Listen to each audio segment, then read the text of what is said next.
Hello friends, இந்த group 4 எக்ஸாமில் என்னோட மார்க் என்ன, நான் எக்ஸாம் கிளியர் பண்ணிட்டேனா, எப்போ இருந்து டிஎன்பிசிக்கு ப்ரிப்பேர் பண்ணிட்டுருக்கேன், இந்த மாதிரி என்னோட டிஎன்பிசி ஜேர்னியை உங்ககிட்ட ஷேர் பண்ணிக்க போகிறேன். என்னோட குரூப் 4 ஜேர்னி 2022 ஸ்டார்ட் ஆச்சு.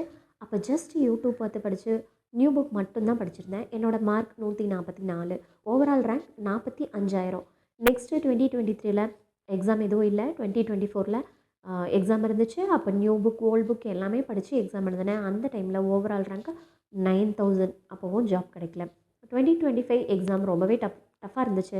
பட் இந்த தடவை நான் டெஸ்ட் பேட்ச் போட்டு பழமொழி 400 படித்து old book new book 2005 edition book எல்லாமே படித்து ப்ராப்பராக ஒரு டெஸ்ட் பேட்ச் போட்டு பிவிக்யூ படித்து எல்லாமே பண்ணி என்னோடய மார்க் 147, தமிழில் 78, ஜிஎஸ்சில் 69, ஓவரால் ரேங்க்கு 6,300க்கு மேலே போயிடுச்சு. கம்யூனல் ரேங்க்கு 2,300க்கு மேலே போயிடுச்சு. இந்த டைமும் ஜாப் கிடைக்காது, அது எனக்கு நல்லாவே தெரியும். என்ன காரணம்?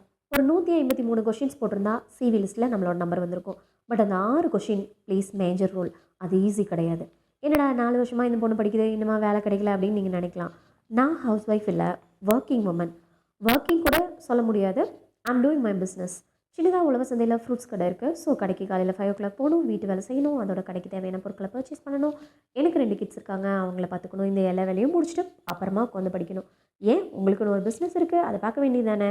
எங்களை மாதிரி பலருக்கு இங்கே ஒரு வேலை கூட இல்லாமல் இருக்கும்போது நீங்களும் ஏன் ஒரு தொழிலை வச்சுட்டு எங்கள் கூட காம்படிட் பண்ணுறீங்க அப்படின்னு நீங்கள் கேட்கலாம்.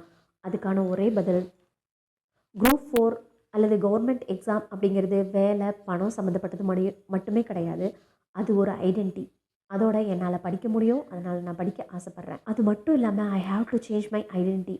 பணக்கார அக்கா, பூண்டு விற்கிற பொண்ணு, இந்த அடையாளத்தை மாற்றி ஒரு கவர்மெண்ட் ஆஃபீஸர் அப்படிங்கிற நிலைமைக்கு நான் வரணும். வாங்க நம்ம சேர்ந்து படிக்கலாம். என்னோட study methods, my mistakes, my journey, அது எல்லாத்தையுமே உங்ககிட்ட ஷேர் பண்ணிக்கிறேன். Let's start. Next year job நம்ம கையில் இருக்கணும்.